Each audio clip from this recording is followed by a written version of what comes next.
The galaxy was wide and silent again, but only for a moment. The Imperial fleet moved like a dark storm across human space, a wave of warships stretching farther than most human eyes could see. Their goal was clear: crush humanity before they could resist. But humanity was already ready. At the United Earth Command Center, Admiral Hiro Tanaka watched the battle map flicker with approaching enemy fleets. The data showed an overwhelming force. Thousands of Imperial cruisers, carriers, and warships moving in formation. Numbers and power were on the side of the Empire. But humanity had something they did not expect the Empire to understand: laughter. The plan was unusual.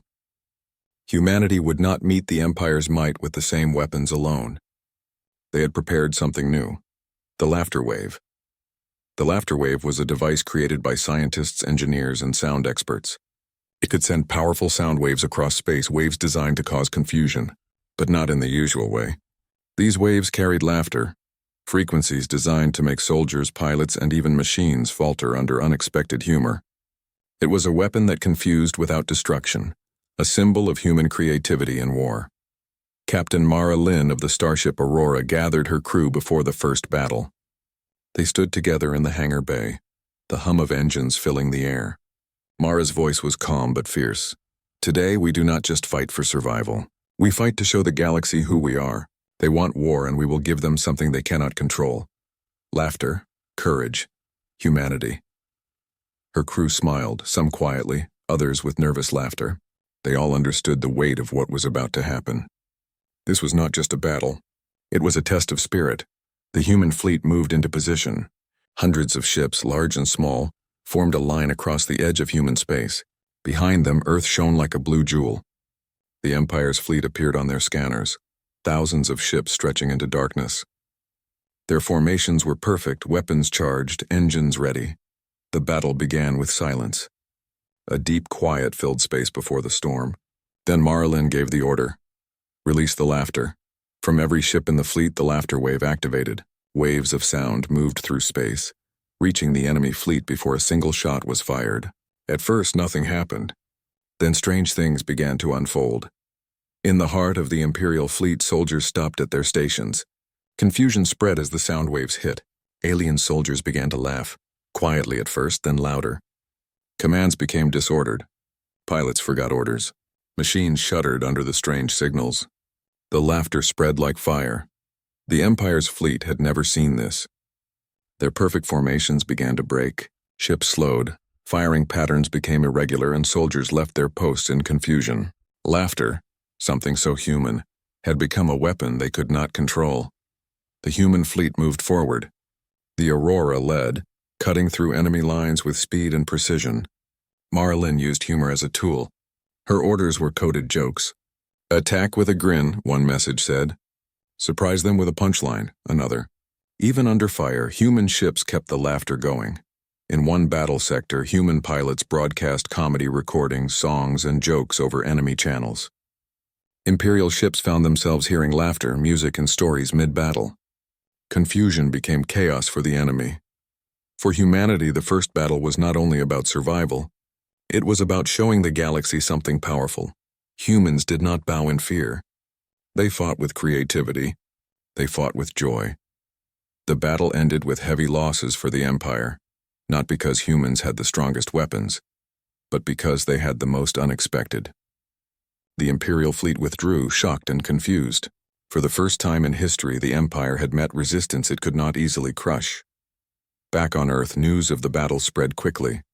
People celebrated, not just because humanity had survived, but because they had done it in a way that was uniquely human. Streets filled with laughter.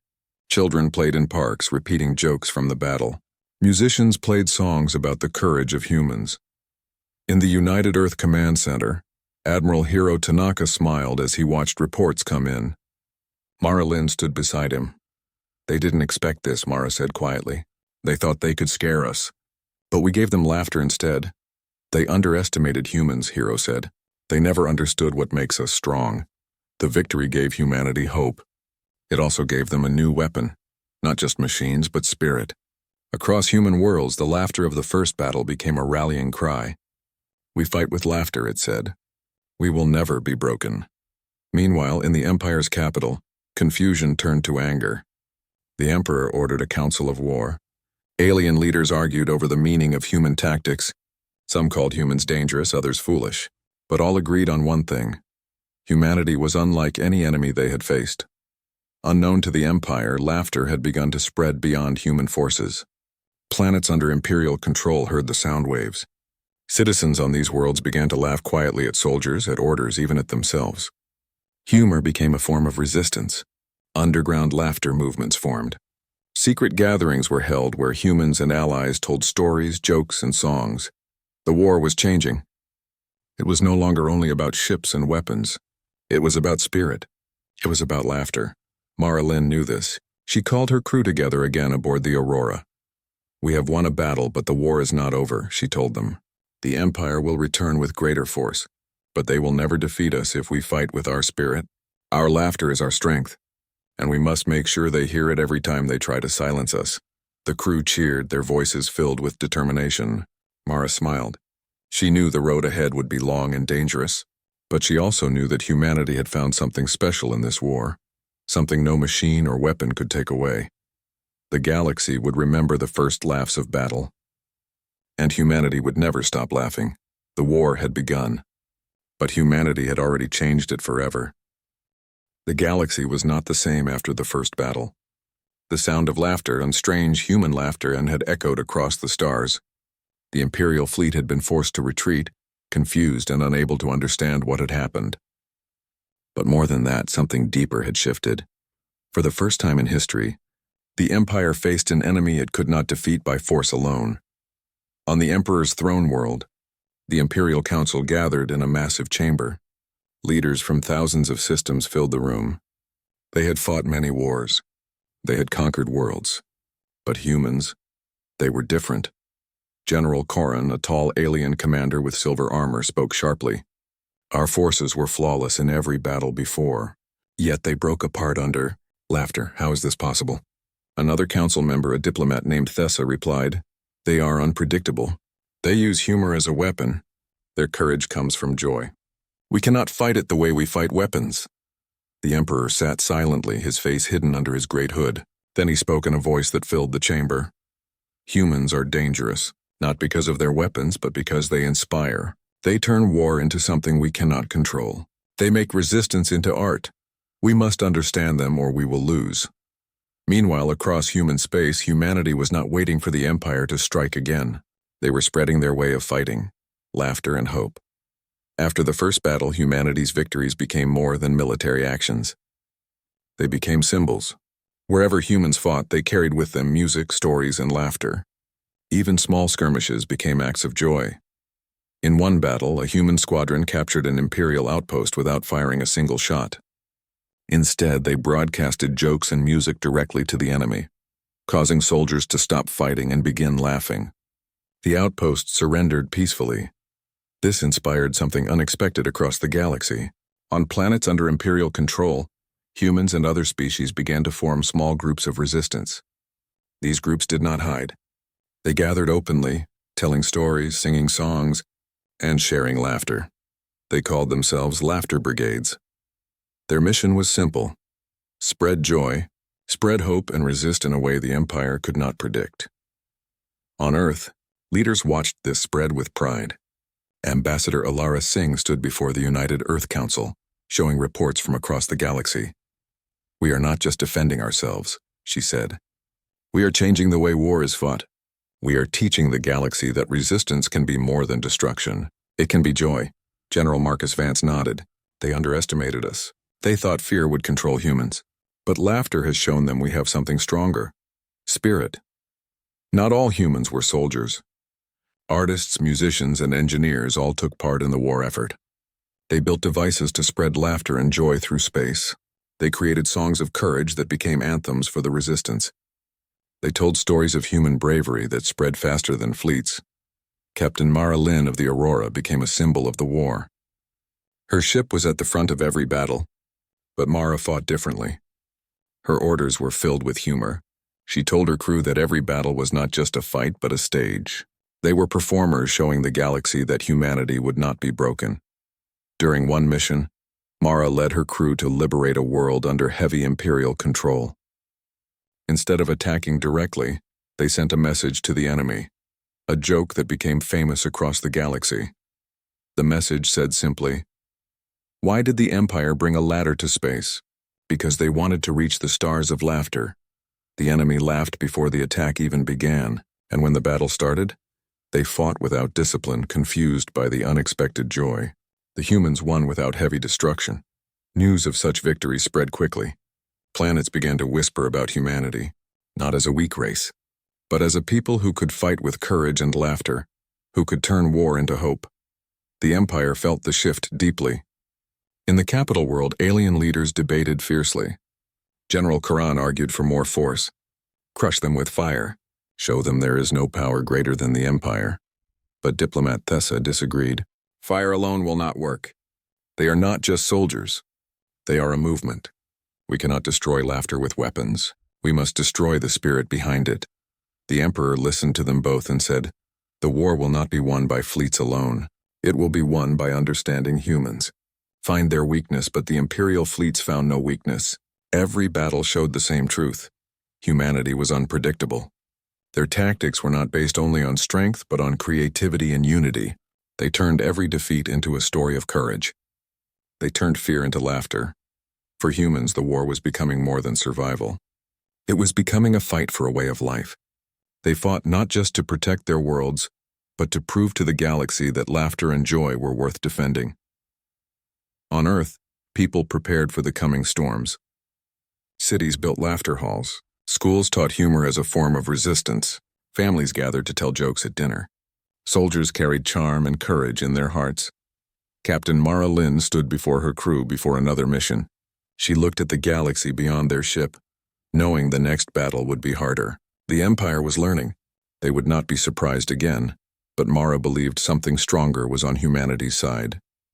"They fight with weapons," she said softly, "but we fight with spirit, and spirit cannot be crushed." Her crew nodded. They knew the road ahead would be dangerous. But they also knew humanity had discovered something unique, a power beyond firepower. Across the galaxy, laughter was spreading. Not just from humans, but from allies, from freed worlds, from those who joined the cause. Laughter was becoming a language of resistance, and the Empire, for the first time, did not have an answer. In the quiet of her ship, Mara Lynn looked at the stars. She whispered to herself, "The galaxy will hear us. They will hear the laughter of humanity." The war had entered a new stage. Humanity was no longer just fighting. They were inspiring, and somewhere deep in the Emperor's throne world the words were spoken. "We face a new kind of war. A war we do not yet understand." The war had gone on for months. Battles stretched across human space and the galaxy was changing. The Empire had grown cautious, gathering larger fleets. They no longer underestimated humans. They had begun to fear something strange, not the strength of humanity, but its spirit. In the Imperial capital, the Emperor held another council. The room was filled with tension.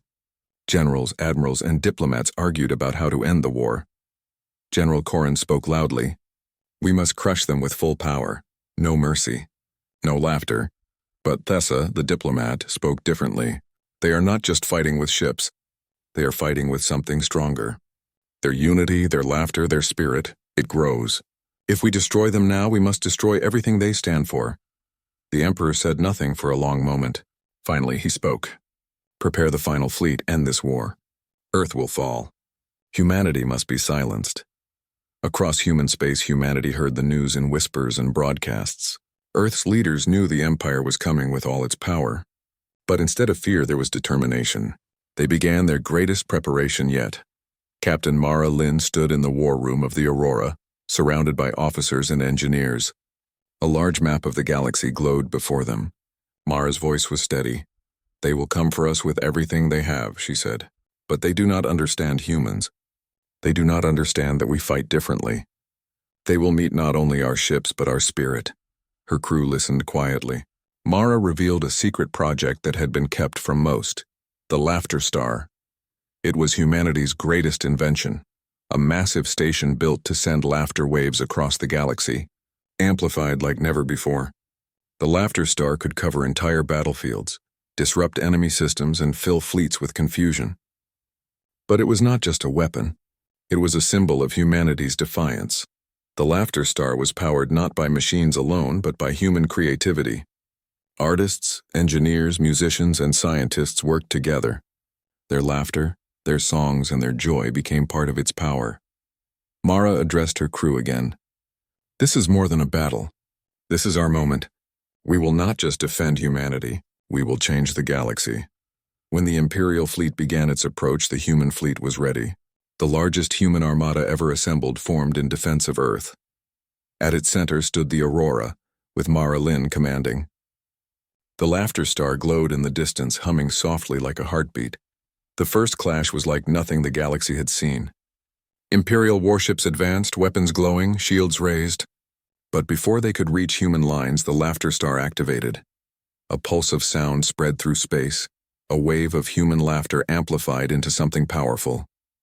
It reached the Empire's fleet, and the effects were immediate. Ships slowed. Weapons faltered. Soldiers paused in confusion. Even the commanders themselves began to laugh uncontrollably. The battle became chaos for the Empire. Their orders broke down. Ships collided. Fleets scattered. Humanity advanced with speed and courage. Mara Lynn led the attack, sending coded orders filled with humor and determination. "Strike with joy," she said. "Fill their minds with laughter." Every human ship carried the spirit of resistance. Pilots told jokes before entering battle. Soldiers sang songs of courage. Engineers broadcast laughter directly into enemy channels. The war became something strange, a battlefield of courage and joy, not only of violence. On one front, a small human squadron faced an Imperial dreadnought. The enemy ship was powerful, armed with weapons designed to crush planets. But instead of fear, the humans sent laughter pulses. The dreadnought's crew began to laugh uncontrollably. Orders became nonsense. The ship stopped fighting. Without firing a shot, the humans captured it. This became a turning point in the war. The Empire, with all its power, could not stop laughter. Every battle turned into something more than a fight. It became proof that humans fought differently. They fought not only for survival, but for a way of life. News of victories spread like wildfire across human worlds. People celebrated not because they had destroyed ships, but because they had proven something greater. Humanity had learned to fight in a way no enemy could fully destroy. On Earth, people prepared for what they knew would be the final battle. Cities filled with laughter and music. Schools taught courage through stories. Families gathered to share humor and hope. Humanity became more united than ever. Captain Mara Lynn stood aboard the Aurora, looking toward the Imperial fleet gathering beyond the stars. She knew the coming battle would be the greatest challenge yet, but she also knew humanity was ready. The Laughter Star hummed softly behind her. It was not only a weapon, it was humanity's promise to the galaxy, that even in war, joy and courage would remain. As the Imperial fleet closed in, Mara gave her final order before the battle began. "Today we fight not just for Earth, but for every world that dares to hope. Let the galaxy hear our laughter." The Aurora moved forward. The human fleet followed. And behind them, the Laughter Star began to shine brighter than any star in the galaxy. The war was about to reach its greatest moment. Humanity was about to show the galaxy that courage was stronger than fear. And laughter was their greatest weapon. The day had come. The largest battle in the history of the galaxy was about to begin. The Imperial Final Fleet, the most powerful force ever assembled, was closing in on Earth. Its ships stretched farther than the eye could see, warships larger than moons, armed with weapons capable of destroying entire worlds. The Empire's commanders were certain victory was theirs. They had prepared for every possible strategy, but they had not prepared for this, humanity's laughter. From the edge of the human armada, Captain Mara Lynn stood aboard the Aurora. Around her, ships of all sizes gathered. Soldiers, engineers, artists, and musicians stood ready. They were united in purpose, not only to defend Earth, but to show the galaxy that humanity could never be broken. Behind them, the Laughter Star pulsed with power. It had been built not only as a weapon, but as a statement that courage, joy, and unity could change the course of war. Admiral Hiro Tanaka spoke to the fleet through loud communication channels. "This is not just a battle," he said. "This is our stand. Today we do not fight for conquest. We fight for life, for hope, for laughter. Let the galaxy hear us, Marilyn nodded. We will meet them with laughter. We will not give them fear. We will give them something they cannot destroy. The Imperial fleet approached like a storm.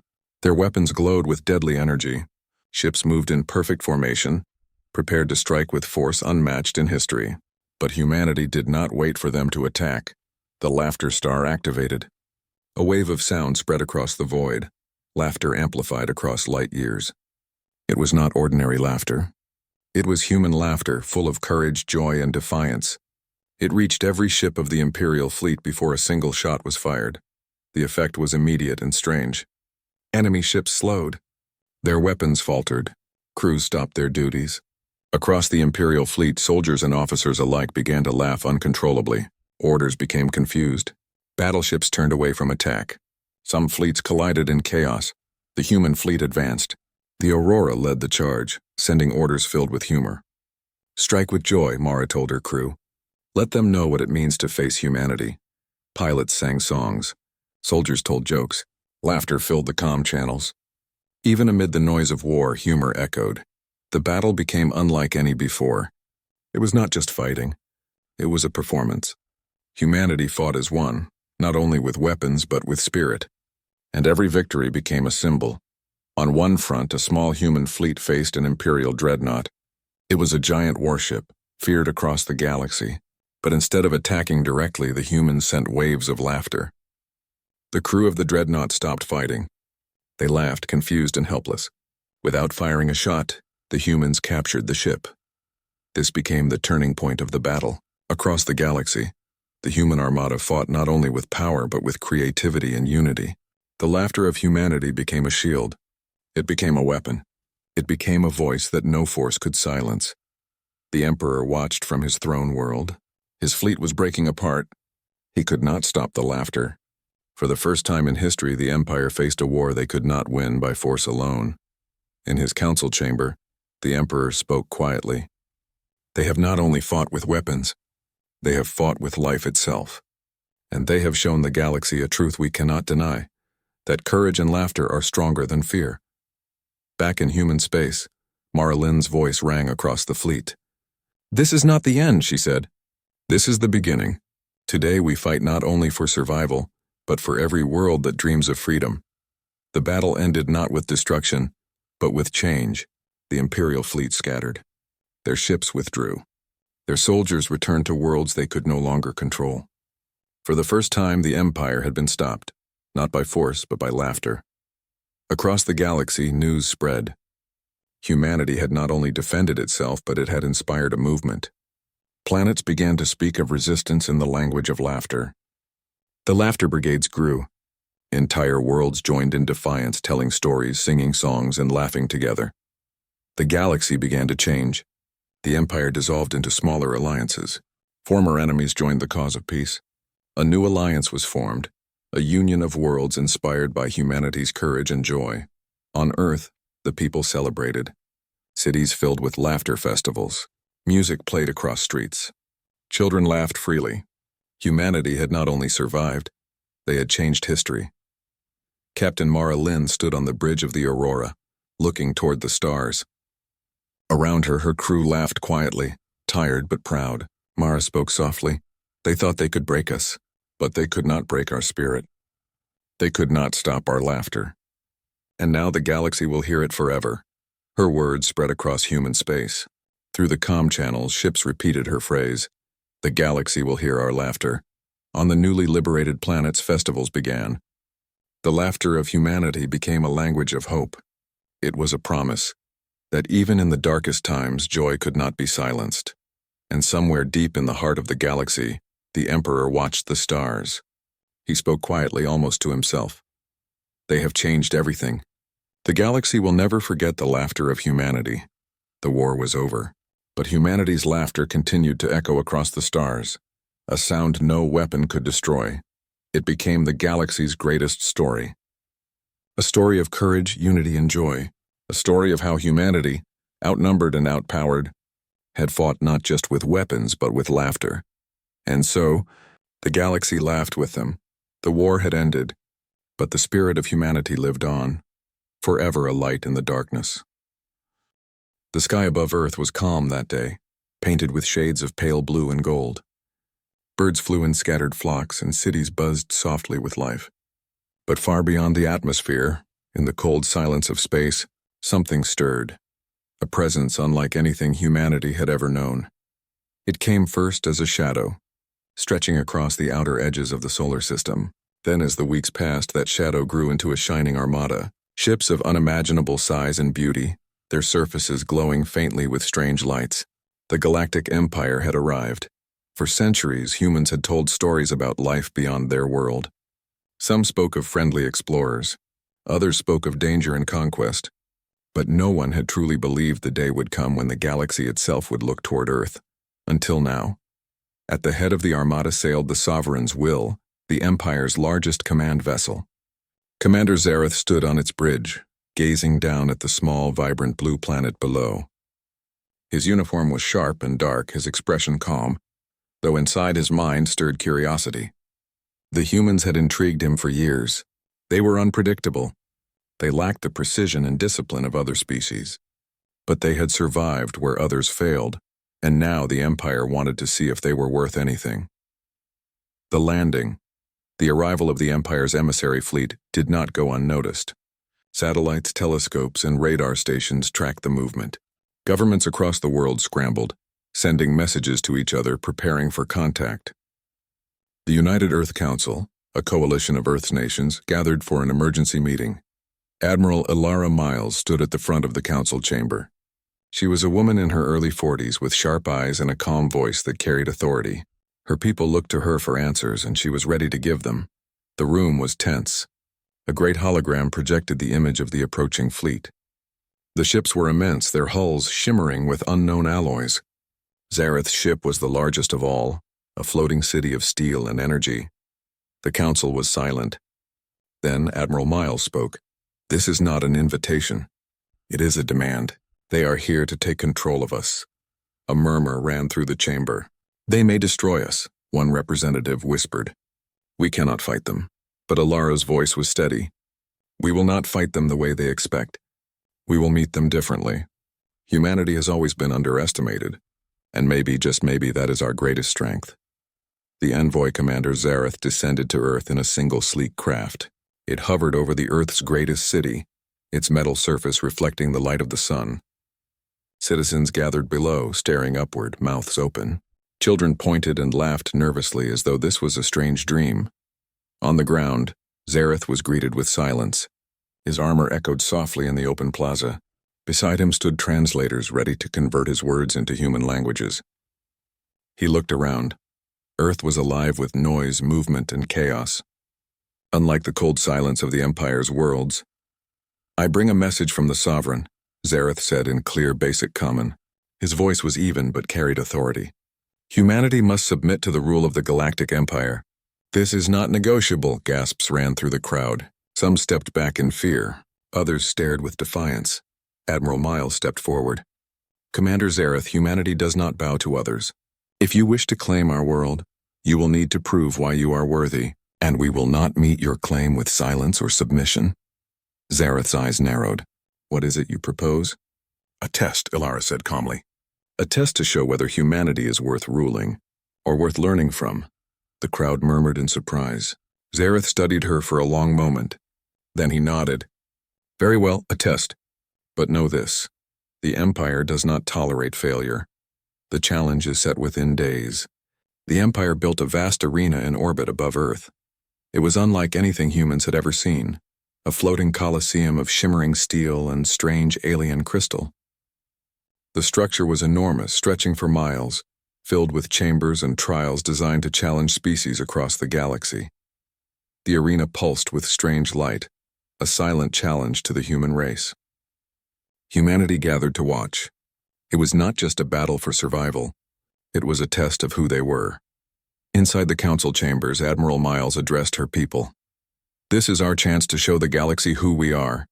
We will not fight with the weapons they expect. We will fight with who we are, with our minds, our hearts, and our laughter." The words surprised her council. Laughter? They were about to face a galactic empire. Yet she spoke with quiet confidence.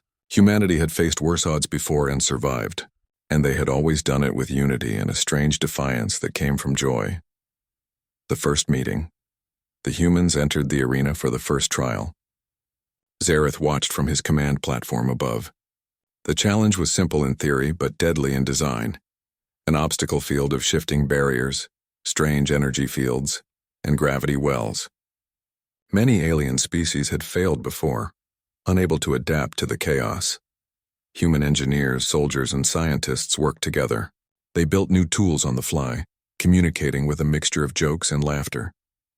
They treated the challenge as a game. The laughter, strange to the Empire, echoed through the comm channels. Zareth frowned. This was not fear. This was joy. Even in the face of great danger, humanity laughed. When the trial ended, humans were battered but victorious. They stood together, smiling, cheering each other. For them, the victory was not just survival. It was proof that they could stand against anything, and still laugh. Zareth returned to his ship quietly. The human spirit was unlike anything the Empire had faced before. The quiet. Before the storm, as Earth celebrated, the Empire prepared the next challenge. Zareth called his council. They are strange, he said. Their laughter is not weakness. It is something else. Something dangerous. His advisors nodded, uneasy. Perhaps they are unpredictable, one said. More than that, Zareth replied. They are united. They face us without fear. That alone makes them worth watching. On Earth, Admiral Miles stood on the balcony of the council hall, looking up at the arena in orbit. The stars beyond seemed endless. She felt the weight of what was coming. We are not fighting with swords and shields, she told her people. We are fighting with something far stronger. And we will show them. Somewhere in the cold silence of space, the Galactic Empire prepared for the trials ahead. But for humanity, the trials were more than a challenge. They were the first step toward a future the galaxy could not yet imagine. And above them all, laughter began to echo into the void.